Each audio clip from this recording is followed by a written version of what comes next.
students. Today we are going to read the second part of the lesson The Sound of Music. In this second part, we are going to read about Bismillah Khan. Bismillah Khan, who gave a new name to Pungi. तो आइए हम देखते हैं इस second part में होता क्या है. Emperor Aurangzeb banned the playing of musical instrument called pungi in the royal residence, for it had a shrill, unpleasant sound. Emperor Aurangzeb, सम्राट औरंगजेब ने बैंड रोक लगा दी the playing of a musical instrument called pungi, यानी पुंगी जो musical instrument था उसके बजाए जाने पर रोक लगा दी. कहाँ? इन रॉयल रेजिडेंस, राजसी दरबार में, राज दरबार में. फॉर, क्योंकि it had a Srila unpleasant sound, क्योंकि इसकी आवाज़ जो थी कर्कश थी और दुखदाई थी. Pungi became the generic name for reeded noise makers. कह रहा है कि बांस से निर्मित आवाज करने वाले सभी यंत्रों को पुंगी नाम दे दिया गया था. Pungi became the generic names for reeded noise makers. Reeded माने होता है बांस से निर्मित, नॉइज मेकर्स यानी बांस के पाइप से जितने भी संगीत के यंत्र बनते थे उन सब का एक सामूहिक नाम दे दिया गया था पुंगी. Few had thought that it would one day be revived. Few had thought, कुछ लोगों ने सोचा था that it would be one day be revived, कि एक न एक दिन यह पुनः जीवित जरूर होगा, इसका पुनर्जीवन जरूर होगा, यानी फिर से यह जो है रिवाज में आएगा. A barber of a family of professional musicians, कह रहा है कि ए बार्बर, एक हजाम, नाई, a family of professional musicians, एक व्यावसायिक संगीतज्ञों के परिवार से. यह बार्बर किससे संबंधित था? एक व्यावसायिक संगीतज्ञों के परिवार से. Who had access to the royal palace decided to improve the tonal quality of the pungi. Who had access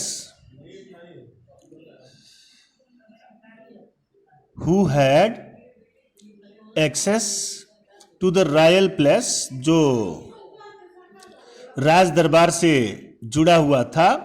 decided to improve, उसने निश्चय कर लिया सुधार करने का. इम्प्रूव मीन्स सुधार करने का. The total quality of the pungi, पुंगी की जो ट्यूनल क्वालिटी थी, जो उसकी आवाज वाली क्वालिटी थी, उसमें उसने सुधार लाने का निश्चय किया. जैसा कि अभी आपको बताया गया कि पुंगी जो म्यूजिकल इंस्ट्रूमेंट थी उसकी आवाज बहुत ही कर्कश और दुखदाई हुआ करती थी. तो ये जो बार्बर था उसने निश्चय कर लिया कि वह पुंगी के आवाज में जो सुधार लाएगा, अर्थात इसको मधुर बनाएगा. He chose a pipe with natural hollow, उसने चुना. ही चूज, उसने चुना. ए पाइप, एक बांस की पाइप. विथ ए नेचुरल हालो, जो कि प्राकृतिक रूप से खोखला था. हालो इंस खोखला. Stem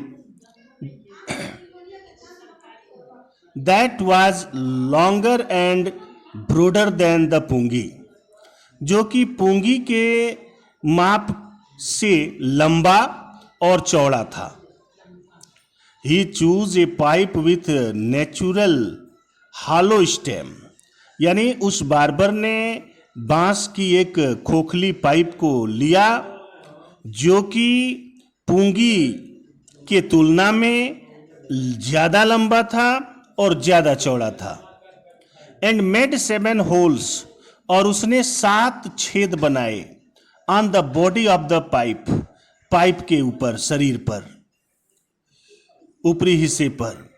When he played on it, जब उसने इसे बजाया, closing and opening some of these holes, उन छेदों में से कुछ छेदों को बंद करते हुए और कुछ छेदों को खोलते हुए जब उसने इस म्यूजिकल इंस्ट्रूमेंट को बजाया, soft and melodious sounds were produced, तो आवाज नरम और सुरीली उत्पन्न हुई।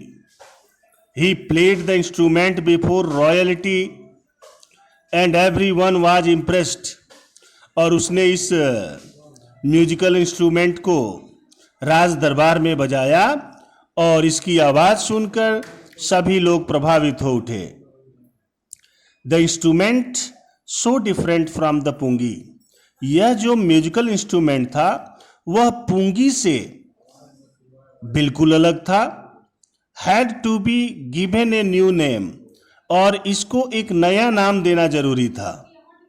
यह म्यूजिकल इंस्ट्रूमेंट जो था वह पुंगी से थोड़ा लंबा था और पुंगी से थोड़ा चौड़ा भी था, और इसकी आवाज भी जो है पुंगी के तुलना में मीठी थी, इसलिए इसको एक नया नाम दिए जाना जरूरी था।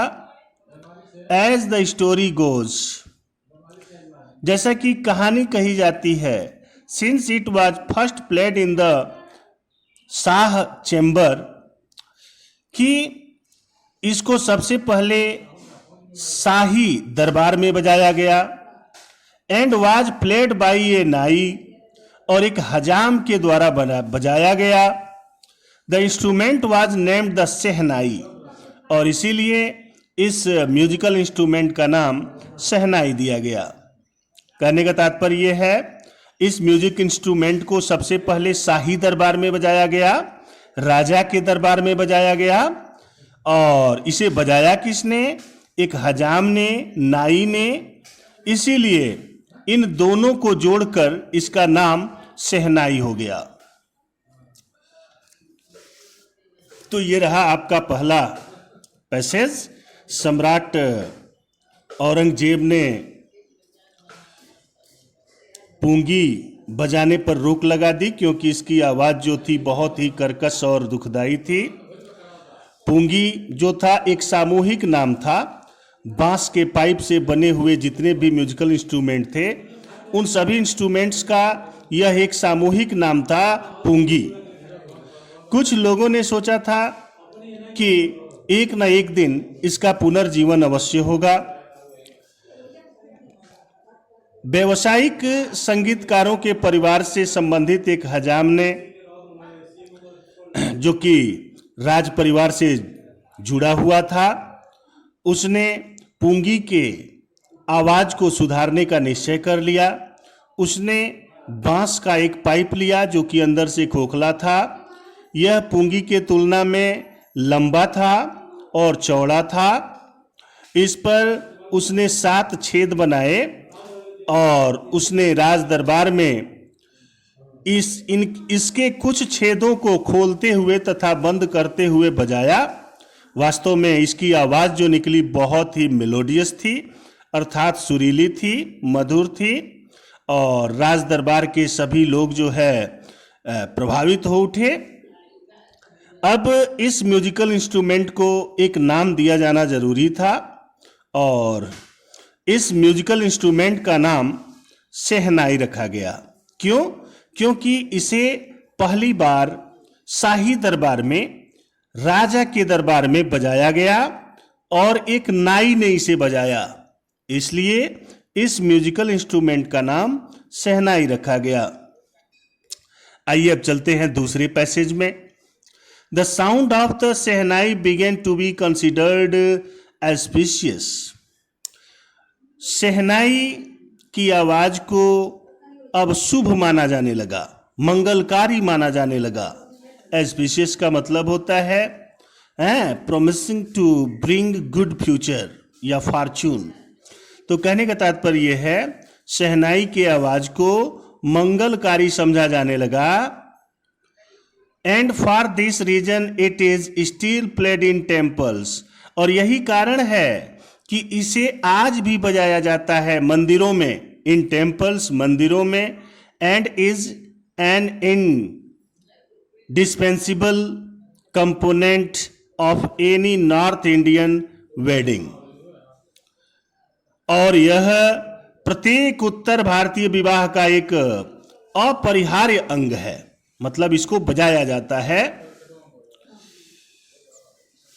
In the past the shehnai was part of the नौबत और traditional ensemble of 9 instruments found at royal courts.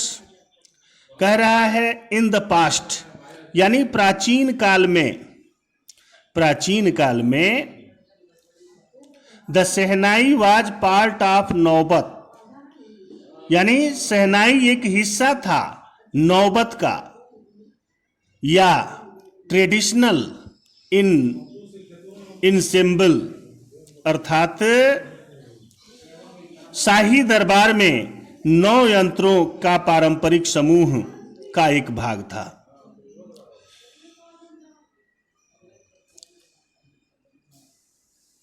Till recently it was used only in temples.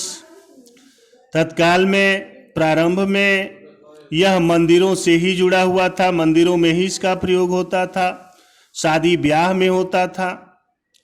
The credit for bringing this instrument into the classical stage goes to उस्ताद बिस्मिल्लाह खान। इस संगीत वादन को classical stage पर ले जाने का श्रेय उस्ताद बिस्मिल्लाह खान को जाता है।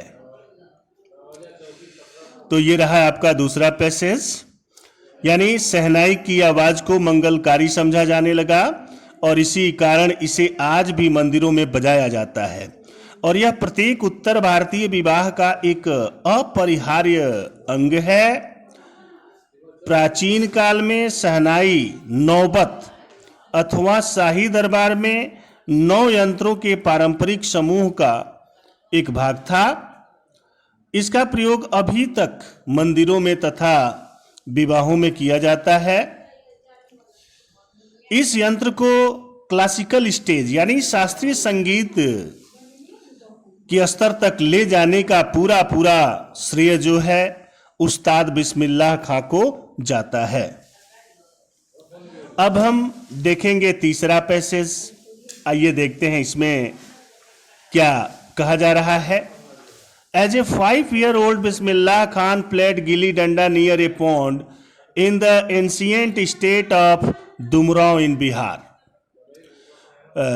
Before explaining this passage, I want to tell you that in this passage we are going to read the life story of Ustad Bismillah Khan. आइए देखते हैं। एज ए 5-year-old, यानी जब उस्ताद बिस्मिल्लाह खान 5 वर्ष के थे, प्लेड गिली डंडा, गिली डंडा अर्थात जिसे हम गुल्ली डंडा कहते हैं, गिली डंडा खेलते थे नियर ए पॉन्ड, एक तालाब के किनारे, in the ancient state of Dumraon in Bihar, Bihar में दुमराव, बिहार में दुमराव गांव के एक सरोवर के पास। एक बार फिर देखेंगे। As a 5-year-old Bismillah Khan, 5 वर्षीय बिस्मिल्लाह खान गिली डंडा खेलते थे, गिली डंडा खेलते थे कहां? डुमराव गांव के एक सरोवर के पास, तालाब के पास। He would regularly go to the nearby Bihari ji temple. He would regularly go, वे नियमित रूप से जाया करते थे पास के ही बिहारी जी मंदिर में। इस मंदिर का क्या नाम था? Bihari ji. To sing the Bhojpuri chaita, Bhojpuri चैता गाने जाते थे। चैता आप समझ सकते हैं, पुराने जमाने के लोग जो चैता गाया करते थे। तो ये जो उस्ताद बिस्मिल्लाह खान जो थे वो पास के ही बिहारी जी मंदिर में भोजपुरी चैता गाने के लिए जाते थे। At the end of which he would earn a big laddu weighing 1.25 kg। कह रहा है कि चैता जब समाप्त होता था तो उन्हें मिलता था, वे प्राप्त करते थे, कमाते थे 1.25 किलो का एक लड्डू। यानी एक लड्डू कितने वजन का होता था? 1.25 किलो का एक लड्डू उन्हें प्राप्त होता था। A prize given by the local Maharaja, मतलब ये 1.25 किलो का लड्डू महाराजा उसे प्राइज के रूप में देते थे। किन्हें देते थे? उस्ताद बिस्मिल्लाह खान को। दिस हैपेंड 80 years ago, लेकिन यह घटना 80 वर्ष पहले की है।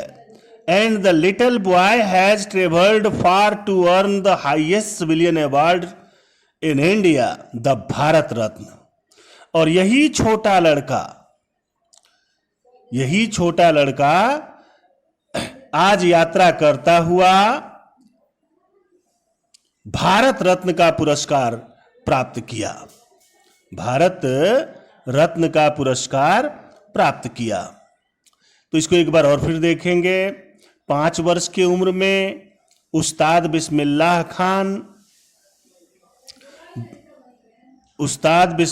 खान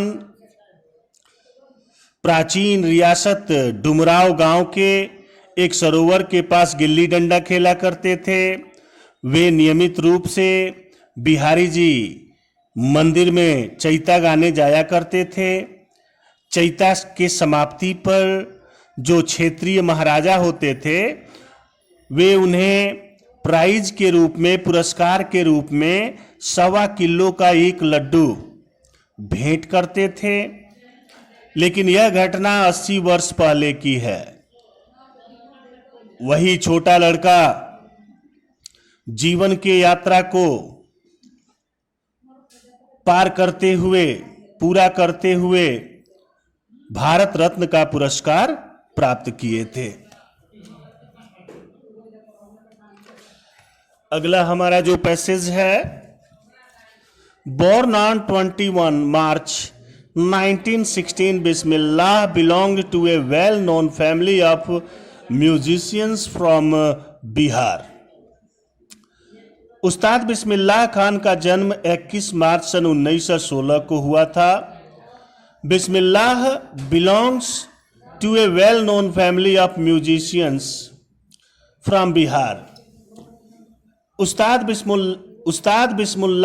बिस्मिल्लाह खान जो थे वो बिहार के एक संगीतज्ञों के परिवार से संबंधित थे।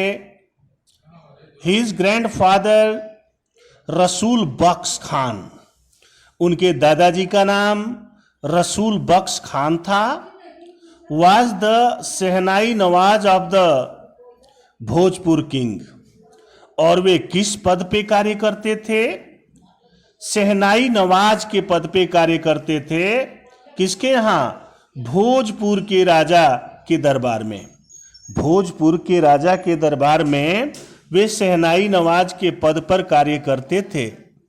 हिज फादर, उनके पिताजी का नाम पैगंबर बख्श, उनके पिताजी का नाम था Paigambar Bakhsh. And other paternal ancestors were also great shehnai players. और इनके जो पूर्वज थे वो भी शहनाई वादक थे। तो बिस्मिल्लाह खान का जन्म 21 मार्च 1916 को हुआ था। बिस्मिल्लाह बिहार के एक संगीतज्ञों के परिवार से संबंधित थे। उनके दादाजी का नाम रसूल बख्श खान था, जो भोजपुर के राजा के दरबार में शहनाई नवाज के पद पे कार्य करते थे। उनके पिताजी का नाम पैगंबर बख्श था और इस प्रकार से उनके जो पूर्वज थे वे लोग भी शहनाई वादक रह चुके थे। अगला पैसेज हमारा जो है, the young boy took to music early in life. युवा बालक ने जल्दी ही अपने जीवन में संगीत को अपना लिया। The young boy took to music early in life, यानी जब वे छोटे थे तभी उन्होंने संगीत को अपने जीवन में उतार लिया। एट द एज ऑफ 3 वर्ष के आयु में, when his mother took him to his maternal uncle's house in Banaras, 3 वर्ष की उम्र में जब उनकी माँ उन्हें लेकर बनारस में अपने माता पिता के घर आ गई, अर्थात मामा नाना के घर आ गई। बिस्मिल्लाह वाज फैसिनेटेड, बिस्मिल्लाह जो थे आकर्षित हो गए। वॉचिंग हिज अंकल्स, अपने मामा लोगों को देखकर। प्रैक्टिस द शहनाई, शहनाई का अभ्यास करते हुए, यानी जब बिस्मिल्लाह 3 वर्ष के थे तो उनकी माँ जो है उन्हें लेकर बनारस अपने मायके आ गई और वहाँ उन्होंने अपने मामा लोगों को शहनाई का अभ्यास करते हुए देखा। वे आकर्षित हो गए। Soon Bismillah started accompanying his uncle. शीघ्र ही बिस्मिल्लाह अपने मामा लोगों के साथ शामिल हो गए। Ali Bakhsh to the Vishnu temple of Banaras. Ali Bakhsh यानी उनके एक मामा थे अली बख्श, जो विष्णु मंदिर, बनारस के विष्णु मंदिर में शहनाई बजाते थे। Where Bux was employed to play the shehnai, यानी विष्णु मंदिर में उनके मामा जो अली बख्श थे उनको शहनाई बजाने के लिए रखा गया था। Ali Bakhsh would play the shehnai and Bismillah would sit captivated for hours on end, यानी अली बख्श विष्णु मंदिर में शहनाई बजाने लगते थे और बिस्मिल्लाह खान जो थे वे पलथी लगाकर बैठ जाते थे और ध्यान से शहनाई को सुनते थे। Slowly he started getting lessons in playing the instrument. धीरे धीरे वे सीखने लगे। प्लेइंग द इंस्ट्रूमेंट, इस इंस्ट्रूमेंट को बजाना।